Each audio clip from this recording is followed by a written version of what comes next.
Bonsoir et bienvenue aux 20h. Commençons par les temps forts de la Tabaski. La communauté musulmane du Côte d'Ivoire célèbre ce vendredi 26 octobre la Tabaski, appelée aussi l'Aïd el-Kébir. C'est la fête la plus importante de l'islam après l'Aïd el-Fitr, la fête qui célèbre la fin du Ramadan. La célébration de la Tabaski est marquée par des prières. Le chef de l'État, le président Alassane Ouattara, a prié à la grande mosquée de la Riviera Golfe. Le compte-rendu de Habiba Dambélé Saoué. Le président de la République, à l'instar de millions de musulmans, a prié ce matin pour commémorer l'Aïd el-Kébir, la fête du sacrifice, qui perpétue la tradition établie par Abraham. Le chef de l'État a accompli ses 2 rakas sous la conduite de l'imam Mamadou Traoré, imam de la grande mosquée de la Riviera Golfe. Aux côtés du président de la République, des membres du gouvernement, des membres du corps diplomatique et de nombreux fidèles qui se sont déplacés en grand nombre pour commémorer l'acte de soumission d'Abraham à Dieu. Le forum des confessions religieuses était présent pour apporter la solidarité des autres confessions. Le célébrant du jour, l'imam Traoré Mamadou, dans son sermon, a exhorté les musulmans à la piété et à la réconciliation. La nouvelle Côte d'Ivoire dont nous rêvons tous et pour laquelle nos autorités travaillent sans répit, la Côte d'Ivoire réconciliée avec elle-même, avec ses voisins et avec le reste du monde, la Côte d'Ivoire de justice, de démocratie, de tolérance, de travail et de progrès, a plus que jamais besoin que ses filles et ses filles suivent l'exemple de piété, d'abnégation, de droiture et d'endurance que Ibrahim alayhi salam et sa noble famille donnent à l'humanité. À la fin de la cérémonie, le président de la République a souhaité bonne fête à tous dans un esprit de réconciliation. J'en appelle à tous les Ivoiriens de se rassembler et de continuer dans la paix et que les plus défavorisés de nos concitoyens aient plus de soutien des autres. Je souhaite une très bonne fête de Tabaski à tous. La grande prière s'est achevée avec l'immolation d'un bélier par l'imam, acte symbolisant le sacrifice d'Abraham, qui pour obéir à Dieu a voulu sacrifier son fils Ismaël. Et Dieu, convaincu de sa soumission, a épargné celui-ci en le remplaçant par un bélier. Toujours à l'occasion de la Tabaski, nos reporters ont parcouru les différentes mosquées du district d'Abidjan et de l'intérieur du pays. Nous vous proposons quelques temps forts de ces moments de prière. À Cocody Mermoz, les fidèles musulmans ont pris d'assaut la voie principale transformée pour l'occasion en lieu. Le célébrant l'imam El Hadj Ousmane Songa a exhorté les fidèles à prôner la réconciliation et la paix et aussi à cultiver davantage la solidarité et le vivre ensemble. À la grande mosquée d'Adjamé, la fête de la Tabaski a été également célébrée. À cette célébration, l'imam adjoint de la mosquée Enza Samassi a exhorté les fidèles à l'esprit du partage. Il leur a aussi demandé de s'inscrire dans le processus de réconciliation, seul gage d'un développement durable. À l'occasion de la fête de la Tabaski, l'imam Cissé de la mosquée de Treichville à l'avenue 8 fait des prières spéciales pour la paix en Côte d'Ivoire. Le président de la diaspora CEDEAO, dont Alexander, le maire de la commune de Treichville, François Amichia, et plusieurs personnalités sont présentes. Le président de la diaspora CEDEAO, dont Alexander, a immolé un mouton en offrande. Le président des commerçants Doucouré Bazoumana a également perpétué la tradition en sacrifiant plusieurs bêtes pour une paix définitive en Côte d'Ivoire. À l'image de la communauté musulmane de Côte d'Ivoire, celle de Bouaké a célébré l'Aïd el-Kébir ou la fête de Tabaski. Cette fête symbolise l'acte de soumission et de dévotion d'Abraham à Dieu. Celui-ci s'apprêtait à donner son fils unique Ismaël en sacrifice. Au moment de passer à l'acte, Dieu, dans sa miséricorde, lui envoya un bélier. À la grande mosquée de Dougouba, c'est l'adjoint de l'imam central Touré Badiawal qui a officié la prière. Après les 2 rakats recommandés, suivis du sermon et de l'immolation du mouton, l'imam central El Hadj Mamadou Sy a fait des prières et des bénédictions pour les autorités et l'ensemble des habitants du pays. Il a prôné la paix et la réconciliation entre les Ivoiriens. Comme à la grande mosquée de Dougouba, les fidèles musulmans ont aussi prié à la mosquée de Dar es Salaam et de Djamourou. La célébration de la Tabaski, toujours marquée par l'achat du mouton du sacrifice comme le prescrit le Saint-Coran. Quel est le sens de l'immolation du mouton? La réponse avec Patricia Omou Etia. Grand Bassam, jour de la fête de la Tabaski. Après la prière, les fidèles musulmans rentrent chez eux. Pour ceux qui ont pu s'offrir un mouton, c'est le moment de célébrer le sacrifice d'Ibrahim. Quartier mosquée de Grand Bassam, chez la famille Silla. Ici, le chef de famille immole 2 béliers en offrande. Selon M. Silla, loin d'être un simple abattage d'animaux, le sacrifice de la bête représente un acte d'une grande spiritualité. Abraham, qui jusqu'à un certain âge très avancé n'avait pas d'enfant, mais faisait beaucoup de sacrifices. Dieu ayant sauvé l'enfant en lui envoyant un bélier, donc il nous est demandé de perpétuer cette tradition. Au quartier impérial chez la famille Maïga, on sacrifie non pas 2 mais 4 moutons. Le sacrifice de moutons n'est pas une fantaisie, c'est un acte de foi, une œuvre de soumission totale à Allah, indique Maïga Draman. C'est le sacrifice. C'est le sacrifice qui a été recommandé. Donc on est obligé de le faire. La Tabaski commémore la soumission d'Ibrahim à Dieu, symbolisée par le passage où il accepte d'égorger Ismaël, son seul fils, sur l'ordre divin. En souvenir de cette soumission totale d'Ibrahim à Dieu, les familles musulmanes sacrifient lors de la fête de la Tabaski un mouton ou un bélier en l'égorgeant couché sur le flanc gauche, la tête tournée vers la Mecque. Plus qu'un événement religieux, la Tabaski est l'occasion de se retrouver en famille avec des proches, un moment de partage et de générosité envers les pauvres et les nécessiteux. Nos reporters Francis Boifo et Patricia Omou nous donnent un aperçu de l'ambiance qui a prévalu ce vendredi. Sikensi, ville située à environ 80 km d'Abidjan sur l'autoroute du Nord. C'est le jour de la Tabaski. Les femmes s'affairent au marché, les hommes, eux, sont préoccupés par l'achat de poulet ou de quelques kilogrammes de viande. Par manque de moyens, donc j'ai obligé de venir voir c'est les bouchers pour prendre 10 kilos de viande pour aller satisfaire la famille. Ce jeune, lui, sollicite l'aide des âmes généreuses. Cette année c'est trop dur, même poulet n'est pas eu pour payer. Pour le moment, j'attends d'appeler mes amis pour qu'ils m'appellent pour venir là-bas, pour venir manger un peu. Dans certaines familles, cependant, l'heure est à l'immolation des bœufs et des moutons. L'islam recommande le partage de la bête immolée en 3 parties. Une pour la famille, une autre pour le sacrifice et l'autre partie destinée aux amis et personnes démunies. Tout le monde ne peut pas à la fois immoler des bêtes. Et c'est pourquoi je dis tout de suite que c'est la fête du partage. Nous allons tuer les bêtes, on va penser à ceux qui n'ont pas pu immoler pour que tout le monde fête ensemble, tout le monde sent la fête. La célébration de la fête de la Tabaski à Sikensi, un moment de prière pour le pardon des péchés et surtout de bonheur familial.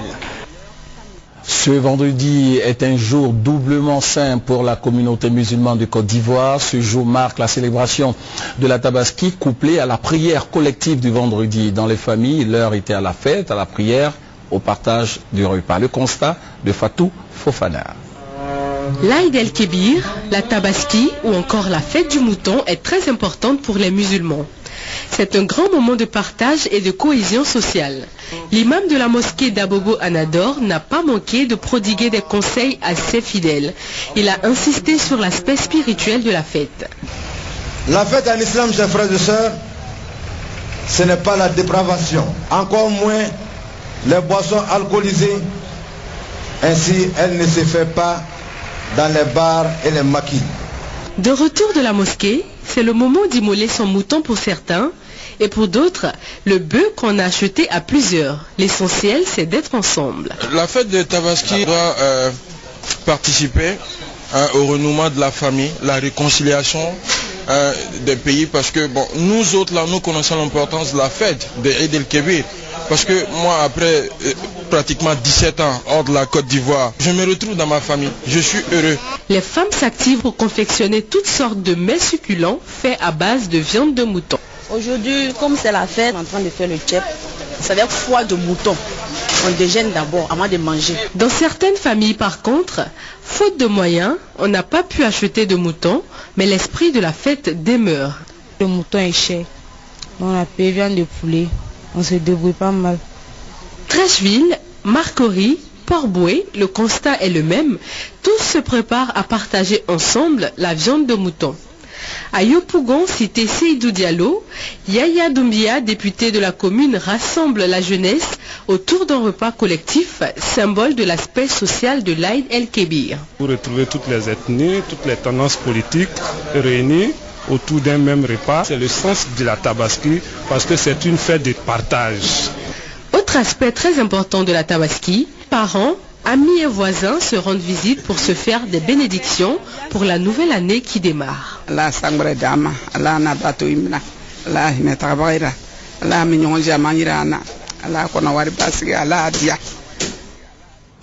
Pour ce 20h, voilà ce que l'on pouvait dire sur la célébration de la Tabaski en Côte d'Ivoire. Sachez que la Tabaski a été assombrie ce vendredi par un attentat suicide qui a fait au moins 42 morts dans une mosquée au nord de l'Afghanistan. C'est un kamikaze qui s'est fait exploser à la fin de la prière. En Syrie également, au moins 47 personnes ont été tuées ce vendredi de la Tabaski. Dans le reste de l'actualité, avec tout d'abord une rencontre entre le chef de l'État et les membres de la conférence des évêques catholiques. Le président Alassane Ouattara s'est également entretenu avec le comité exécutif de l'UGTCI, l'Union générale des travailleurs de Côte d'Ivoire. Le compte rendu de Viviane Agnimin. C'est une forte délégation de l'instance dirigeante de l'Église catholique de Côte d'Ivoire, en l'occurrence la conférence des évêques, qui a rendu visite dans la matinée de ce jeudi au président de la République au palais présidentiel. La conférence des évêques comprend en règle générale tous les archevêques et évêques de Côte d'Ivoire, qu'ils soient en fonction ou émérites, c'est-à-dire à la retraite.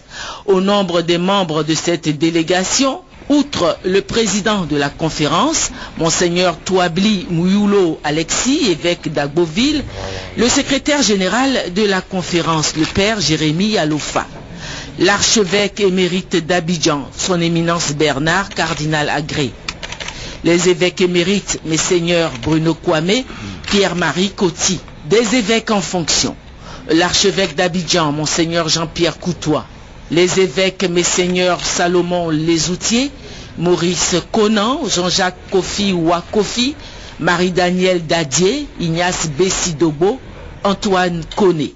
Cette importante délégation des évêques de Côte d'Ivoire est donc venue ce jeudi matin présenter au président de la République les condoléances de l'Église catholique de Côte d'Ivoire face au deuil qui est le sien depuis le décès de son frère aîné Cheikh Gaoussou Dramane Ouattara.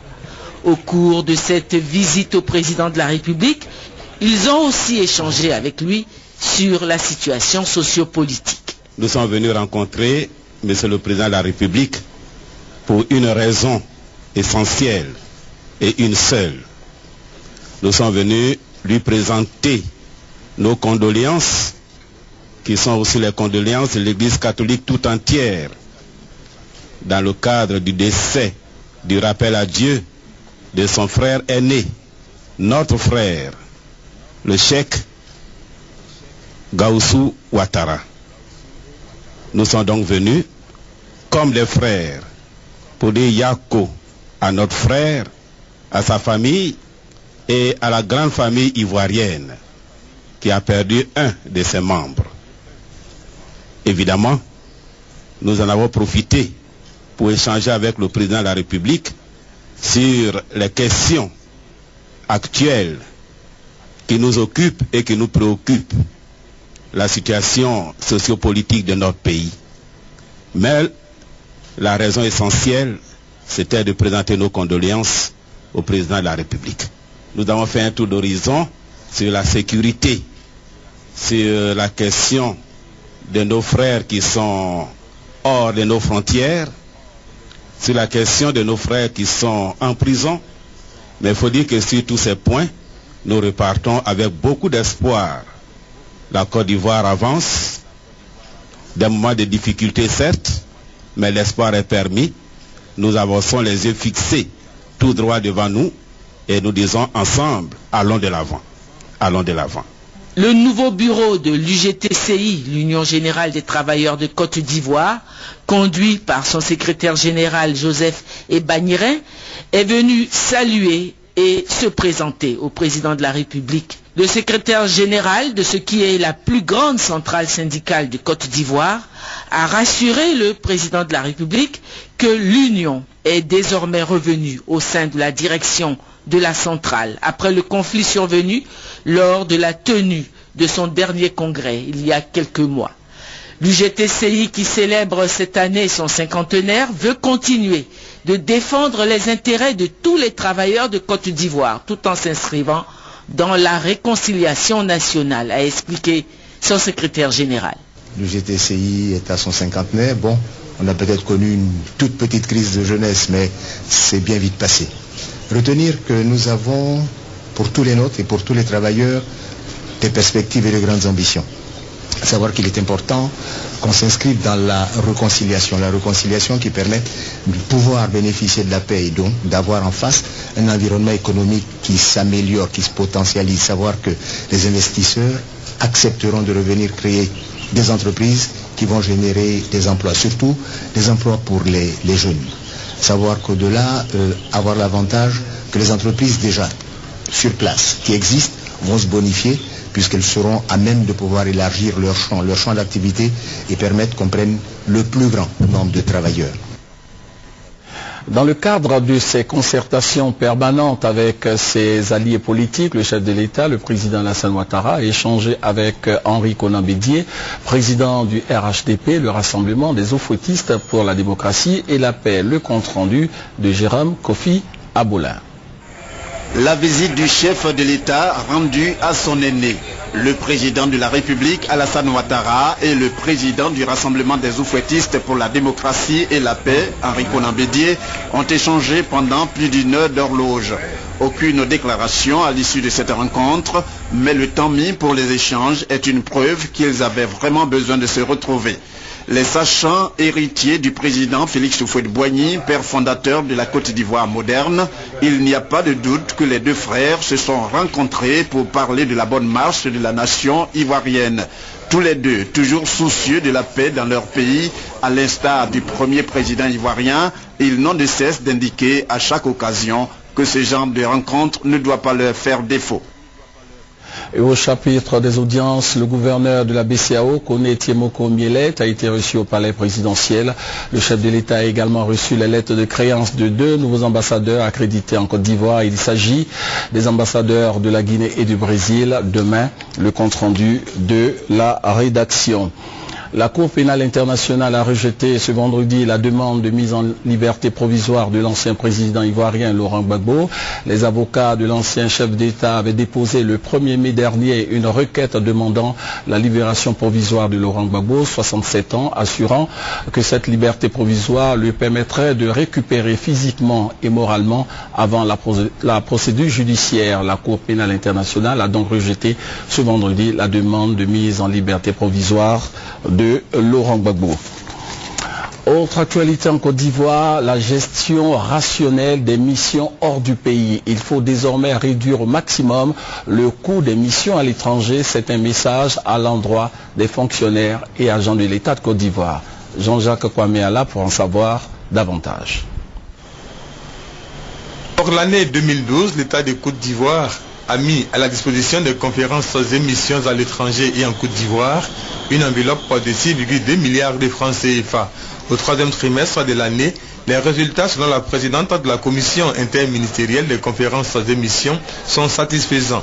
53% du budget ont été consommés. Pour l'année 2012, nous disons que l'année a été bonne parce qu'en général, lorsque nous arrivions à cette époque de l'année, on se retrouvait à 90% de consommation. Mais pour 2012, nous pensons que les règles ont été respectées et que nous avons suffisamment pour terminer l'année. Pour terminer l'année 2012, le représentant du ministère de l'économie et des finances a invité les points focaux des établissements publics nationaux et ministères techniques d'éviter certaines pratiques. Il s'agit notamment des mauvaises compositions des délégations, l'interprétation erronée de la rubrique Côte d'Ivoire conduisant au dépassement des crédits budgétaires, ainsi que le recours généralisé aux demandes de lettres d'avance. Des dérapages qui ont entraîné la révision du décret relatif au déplacement des fonctionnaires et agents de l'État. Aujourd'hui, bonne gouvernance oblige, il existe un manuel de procédure servant de base de facilitation pour la constitution et le traitement des dossiers de mission. À 2 mois de la fin de l'exécution du calendrier 2012, le recours à la procédure d'urgence, véritable casse-tête, est suivi de près par la commission interministérielle. Commission qui va élaborer au cours de cet atelier le calendrier 2013 des conférences sans émission.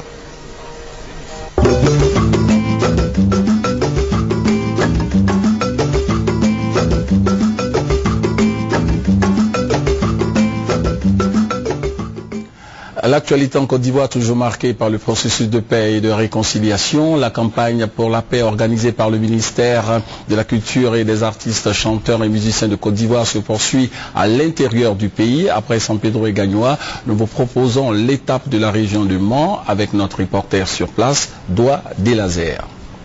La délégation est conduite par Alpha Blondy. Le messager du collectif des artistes musiciens a invité les populations à être les ambassadeurs de paix dans leur région. Nous sommes tous venus pour que notre mère patrie, notre maman, la Côte d'Ivoire, puisse se réconcilier avec elle-même. Que ses enfants puissent, une fois de plus, venir au secours des politiques pour que notre Côte d'Ivoire redevienne cette Côte d'Ivoire qui nous a tant fait rêver. Si les doulas sont attaqués, que les artistes sortent, que les BT sortent, que les agnis sortent, pour dire que nous avons un esprit de nation. Si les Ouais sont attaqués, que ceux de Diené sortent, que les Sénoufos sortent. Après la rencontre, la délégation s'est rendue dans les locaux de la préfecture et de la mairie de Mans. Au nom du collectif, Alpha Blondy a sollicité l'implication des autorités administratives et politiques dans le processus de paix et de réconciliation dans la région du Topi. Le premier adjoint au maire, Douan Joseph, a traduit sa reconnaissance aux artistes ivoiriens pour leur engagement dans la recherche de la paix et de la cohésion sociale en Côte d'Ivoire. La réconciliation est également un de nos soucis. Je souhaite que toute la population de Mans se rende nombreuse au stade Léon Robert et qu'elle écoute ces artistes et surtout qu'elle réalise que la réconciliation est la meilleure des choses que les artistes peuvent nous apporter à l'heure actuelle. Le concert de paix et de réconciliation est prévu pour le 26 octobre au stade Léon Robert de Mans. Dans la ville, les populations s'activent pour la réussite de la cérémonie. Au nombre des artistes sur le terrain figure Ali Gallier, leader du groupe Les Galliers. Il est en direct avec nous. Bonsoir Gallier. Oui, bonsoir David. Alors vous êtes sur le terrain, parlez-nous un peu de ce concert qui a lieu en ce moment sur place. Il faut dire que ça se passe bien, ça se passe très bien. Oui.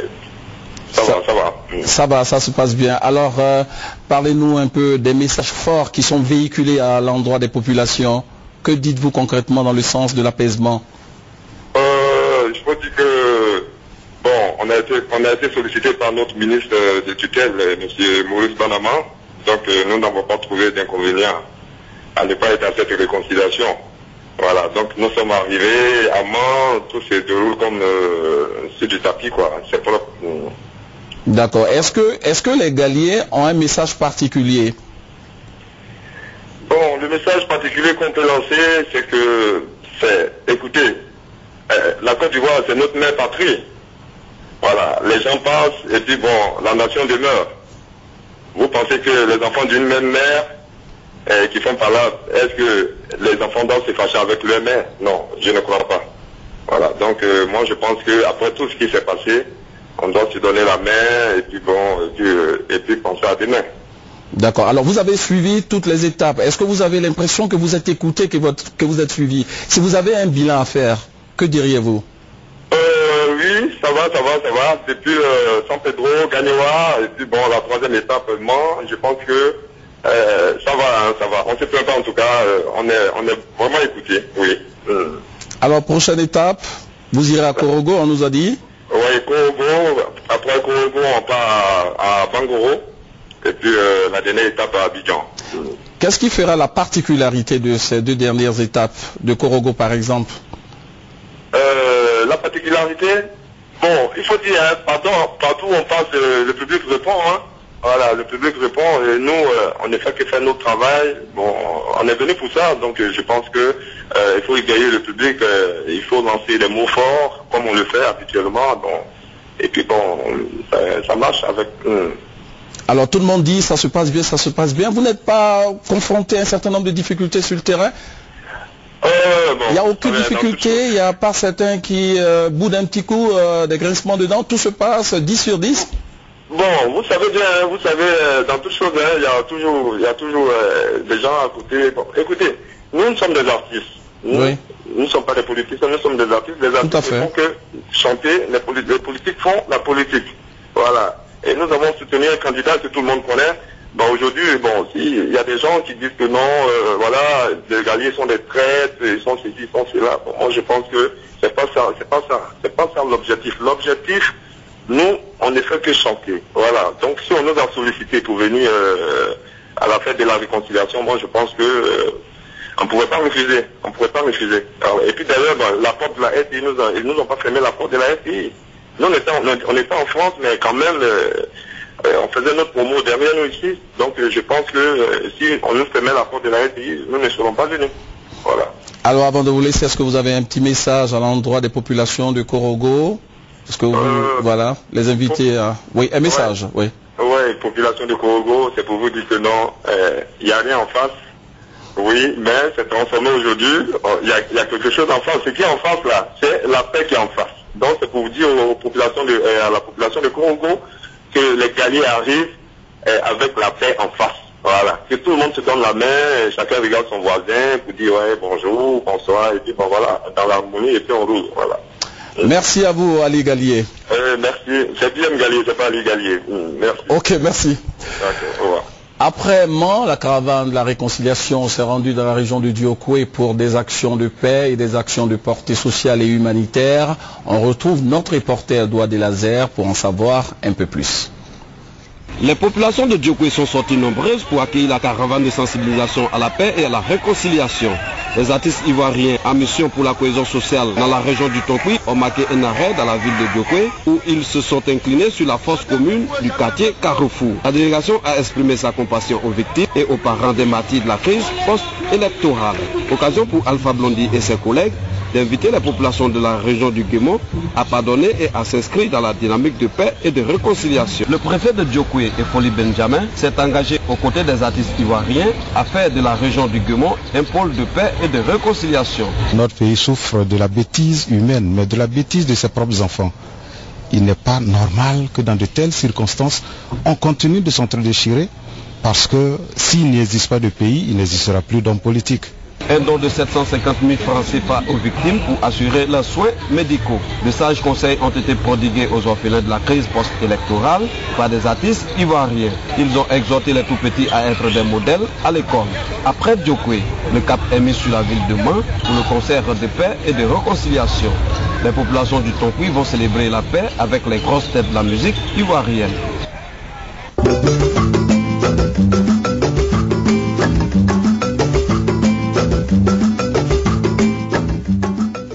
Voilà, c'était la page réconciliation. Élection présidentielle aux États-Unis, Barack Obama, président sortant, a voté hier jeudi dans son fief de Chicago, 12 jours avant la date officielle de l'élection. Les deux candidats, Obama et Romney, sont au coude à coude selon les derniers sondages. Et puis en Italie, l'ex-chef du gouvernement Silvio Berlusconi a été condamné ce vendredi à 4 ans de prison ferme et 3 ans d'interdiction d'exercer un mandat public.